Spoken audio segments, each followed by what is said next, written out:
Good evening दोस्तों। आज की कहानी है भूतों की सच्ची कहानियाँ। दोस्तों, कई दिनों में कहानी आई है। ज़्यादा से ज़्यादा प्यार दें, ज़्यादा से ज़्यादा सब्सक्राइब करें, चैनल को लाइक करें और ज़्यादा से ज़्यादा शेयर करें। आइए सुनते हैं आज की कहानी।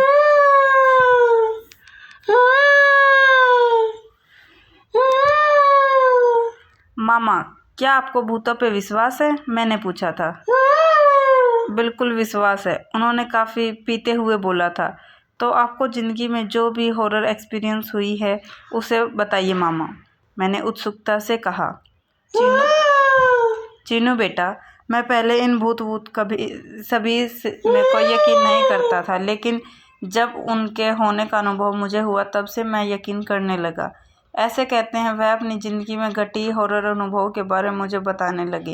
मैं गौर से उन्हें सुनने लगी। बात उस वक्त की है जब मैं टेलर हुआ करता था। मुंबई में हमारी घर थी ना, उससे कुछ ही दूर एक बड़ा शोरूम था जहाँ मैं टेलर था। उस शोरूम में अमिताभ बच्चन, आमिर खान आदि बॉलीवुड के एक्टर्स कपड़े लेने और मूवीज़ के लिए कॉस्ट्यूम लेने आते थे। मैंने आमिर खान के लिए काफ़ी जैकेट सिले थे।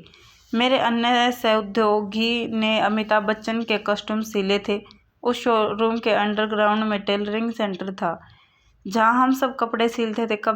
कभी देर रात तक वहाँ मुझे आई हुई ऑर्डर्स को पूरा करते टाइम लग जाता था। एक दिन बहुत ऑर्डर्स बाकी रह गए थे। मैं और मेरा एक दोस्त विठल दोनों देर रात तक वहीं सिलते रहे। जब हमारा काम ख़त्म हुआ तो बहुत देर हो चुकी थी, तो हमने सोचा कि वहीं ठहर जाते हैं। हमारे साथ वहाँ के साफ़ सफाई करने वाले विष्णु भी थे। मैं वहीं सोफे पे सो गया और मेरे दोस्त विठल ज़मीन पर एक कपड़ा उड़ के सो गया। इस्त्री के मेज़ के नीचे विष्णु लाइट साफ़ करके सो गया। लेकिन रात के ठीक 1 बजे विष्णु जोर जोर से चीखने लगा, भूत भूत कहते हुए वह चिल्ला रहा था। आवाज़ सुन के जब विठल ने लाइट ऑन की तब विष्णु डर के मारे पसीने से पूरा भीग गया था। पूरा दिन काम करके थका हुआ था। जब सो गया था तो विष्णु चिल्लाने लगा। मेरी सुख निंद्रा में भंग किया उसने मुझे। इससे बहुत गुस्सा होकर उसे बहुत कुछ बक दिया। किधर है रे भूत? भूत भूत चिल्ला रहा है। अच्छा खासा थक के सोया था, जगाया तूने? किधर है भूत? सामने आए, मेरे मार के भगा दूंगा। भूत भूत कुछ नहीं होता, साला भूत से डरता है। गुस्से में उसने और भूत को बहुत कुछ कह गया, लेकिन फिर भी विष्णु बोल रहा था कि कोई उसकी गर्दन जोर से दबा रहा था। फिर मेरे बहुत कहने पर उससे हिम्मत आई और वह इस्त्री मेज के नीचे सो गया। उससे बातों से विठल को घबराहट हुई, लेकिन फिर भी वह हिम्मत से सो गया। मैंने लाइट ऑफ की और सोफे पे लेट गया।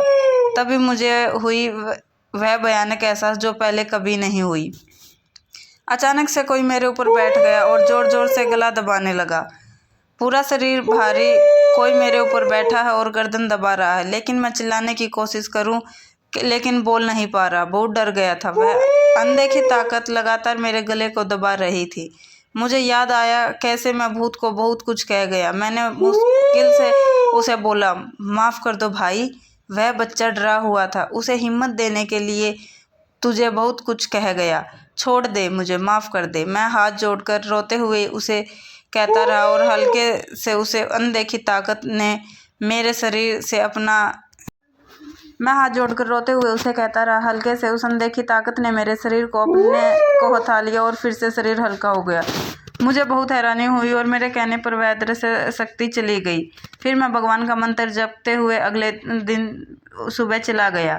उस शोरूम के मालिक के पिता ने उस शोरूम को बनवाया था। फिर जब उस शोरूम की बड़ी तरक्की हुई और बॉलीवुड के लोगों को कस्टम सेल करने वाली शोरूम कहलाई, तब उस तरक्की ने सहते हुए उनके द्वेषियों ने गुंडा लोगों को भेजकर उसका कत्ल करवाया। जब वे जिंदा थे तब शोरूम के हर सदस्य में प्रामाणिकता, निष्ठा और मेहनत की अपेक्षा करते थे। कोई उद्योगी अगर अप्रामाणिक कार्य, धोखेबाजी आदि करता था तो उसे दंड देते थे।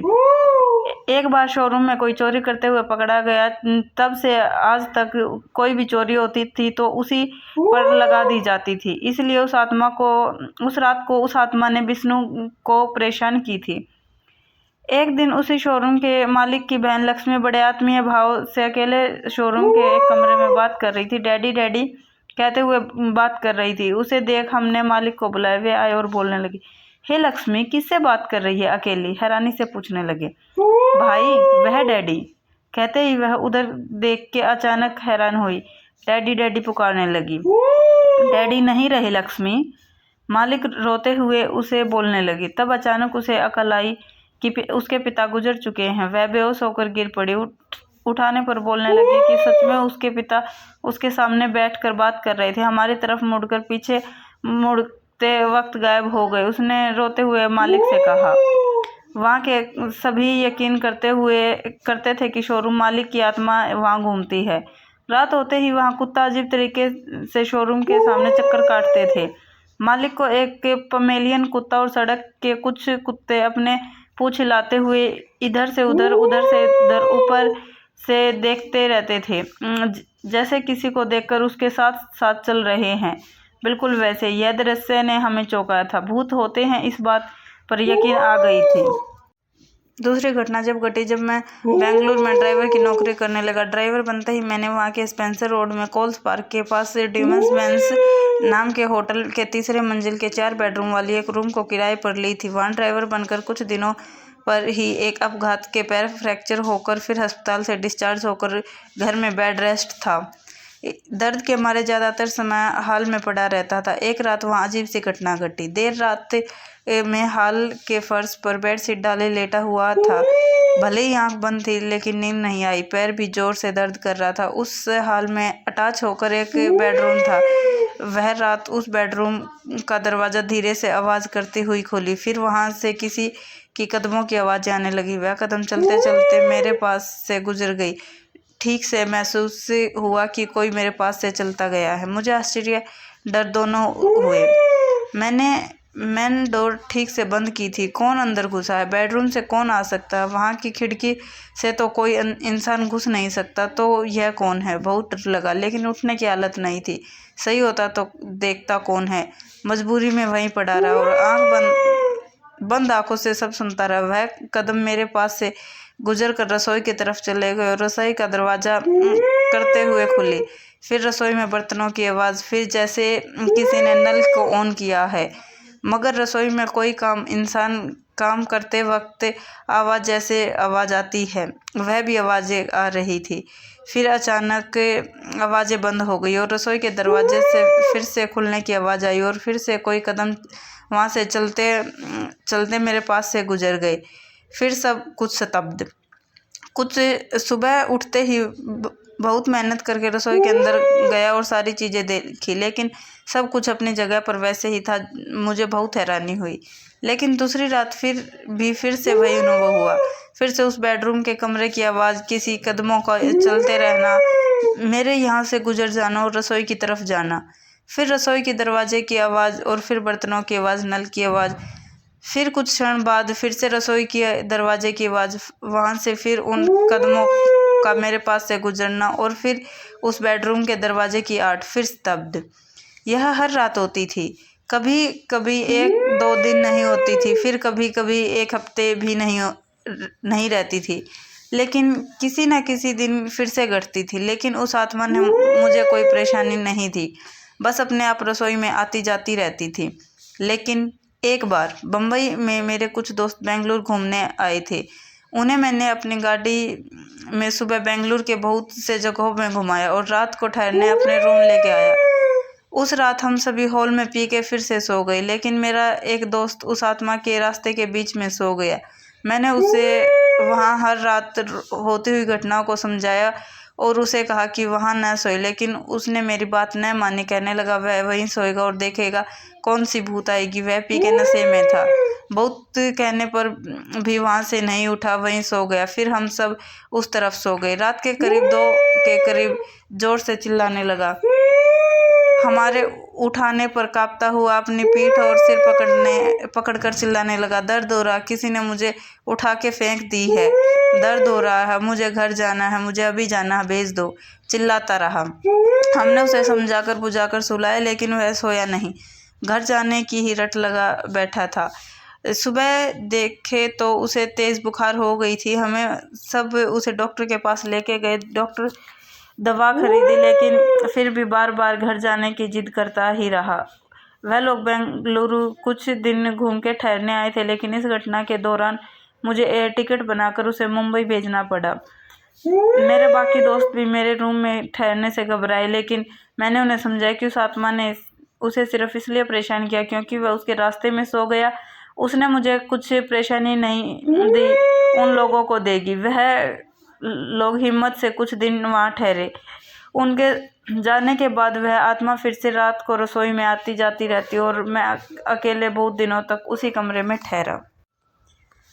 एक और घटना, जब मैं बेंगलुरु के किसी दूसरे कमरे में रहता था तब की। उस बिल्डिंग में जाते रास्ते में एक ब्रिज था जहाँ कहा जाता था कि बहुत लोगों ने आत्महत्या कर ली। वहाँ आत्माओं का संचार था। मैं वहाँ से हमेशा चलते हुए अपने बिल्डिंग में जाता था। भूत प्रेत अचानक अनुभव तो नहीं होते थे, लेकिन जब चिकन मटन और मछली घर लाता था तो वह अच्छी ही नहीं होती थी, खराब हो जाती थी। इसलिए मैंने उस मकान वालों से जाके झगड़ा किया था कि लोग मुझे खराब मांस मछली देते हैं, लेकिन हाँ, वहाँ के सभी कस्टमर्स बोलते थे कि वहाँ मांस मछली मिलती है।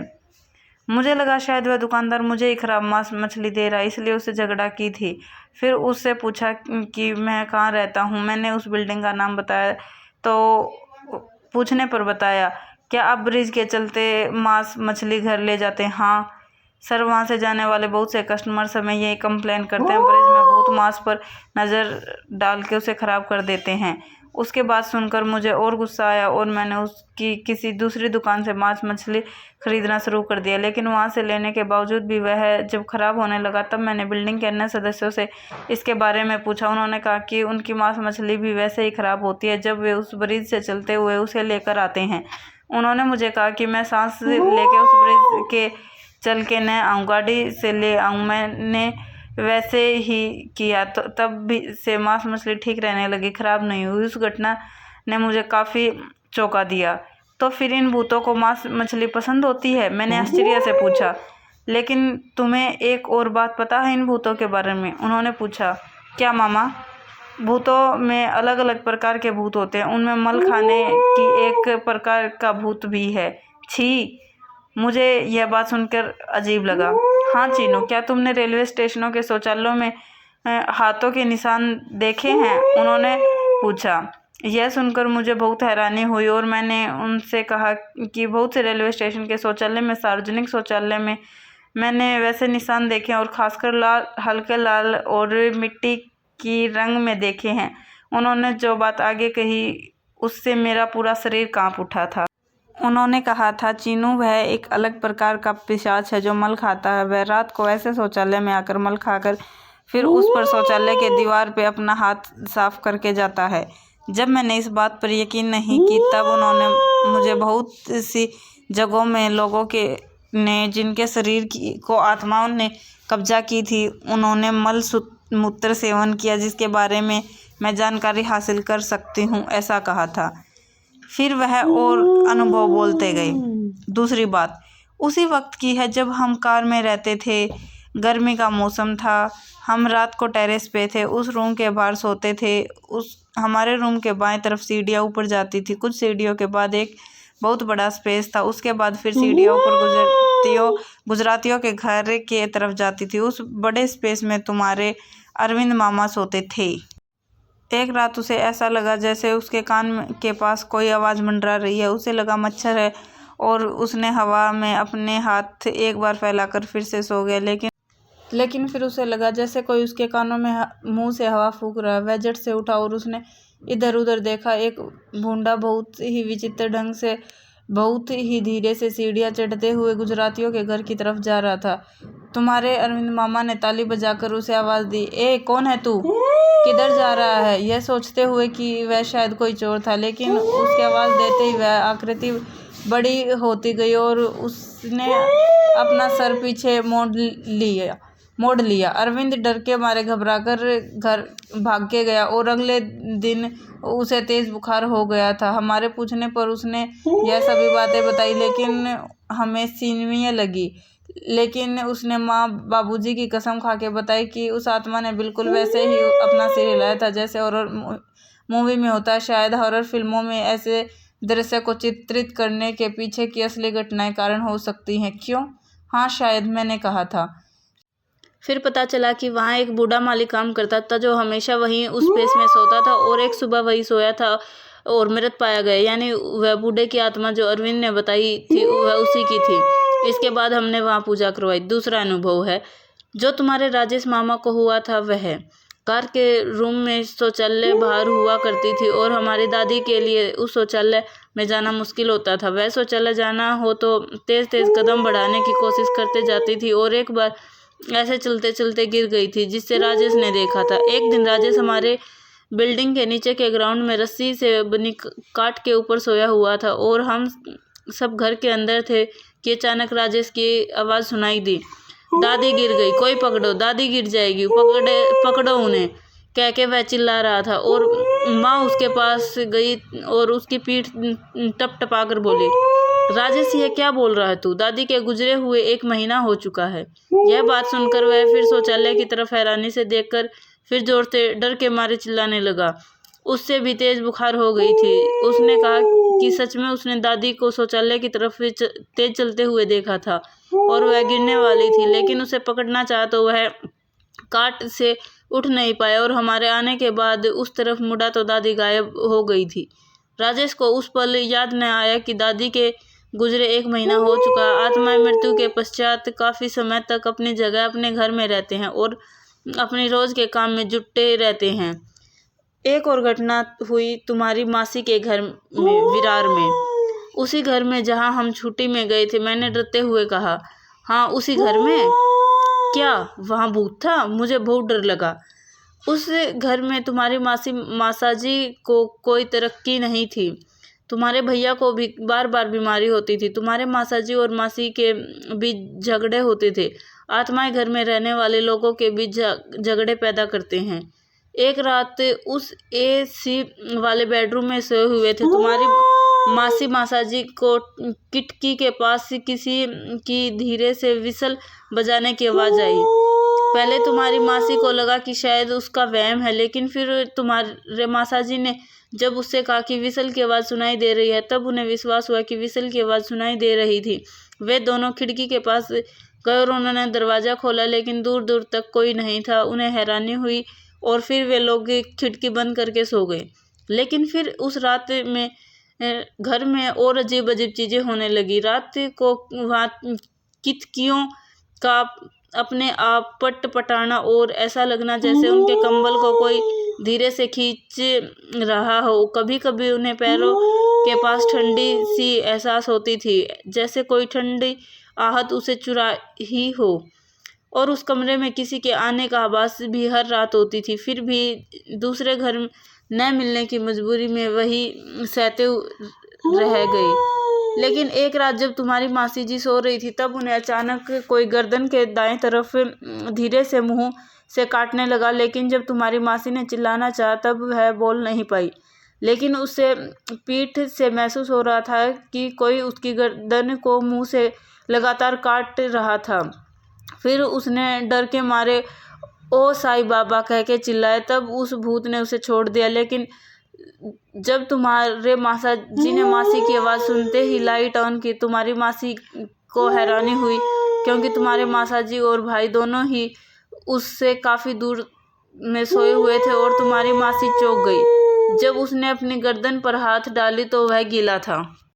लेकिन फिर भी वे लोग इन भूतों के कारण वह मकान छोड़ना चाहते थे। उस घर में आखिर क्या है, इसे जानने के लिए मैं, तुम्हारे राजेश मामा और गीता मामी वहाँ गए और ठहरने का फैसला किया। रात को हम सब वहाँ घटती घटनाओं के बारे में सुनकर डर से एक दूसरे, लेकिन तुम्हारे राजेश मामा वही AC के कमरे में जाके सो गया। उसने पीने के लिए गर्म पानी एक गिलास में भरकर उसके ऊपर एक प्लास्टिक क्लोजर रखकर उसे वही काट के पास छोटे मेज पे रखा। रात को उसे वैसा भी अनुभव हुआ जैसे तुम्हारे मासाजी और मासी को हुआ। खिड़कियां पटपटा रही थी, हल्के से कोई कंबल खींच रहा था, कोई किसी के अंदर बाहर आने का आभास। लेकिन राजेश आंखें बंद कर चुपचाप सो गया। लेकिन जब वह सुबह उठा तो पानी का गिलास खाली था और उसने ऊपर रखी बाल्टी क्लोजर को वैसे ही गिलास के ऊपर रखा था। राजेश ने इस बारे में हम सब से पूछा तो हम सब चौंक गए। हम में से कोई अंदर नहीं गया, ने ही वह पानी पिया। हम सभी ने सौगंध खा के बोला, आज भी हम पानी के गिलास खाली होने की यह अजीब घटना के बारे में चर्चा करते हैं कि आखिर वह पानी कहाँ गया, उसे किसने पिया, भूत ने? क्या हुआ था उस रात को उस गिलास के साथ, यह राज ही रह गया। उसके बाद उन्होंने विरार में ही दूसरा मकान ले लिया और वे वहाँ रहते हैं। इसलिए तुम्हारे मासाजी और मासी यहाँ आए थे तो बाहर की लाइट ऑन करके सोते थे। उन्हें अंधेरे से इतना डर लगता है। मेरी जिंदगी में बस इतने ही भूतों के विषय में सुना और यही अनुभव किया है चीनू। कहते ही वे तब ही आए भैया के साथ बाहर चले गए और मैं चिंता में पड़। रुको जाओ मत, चैनल को सब्सक्राइब करो वरना भूत आपके पास भी आ सकते हैं।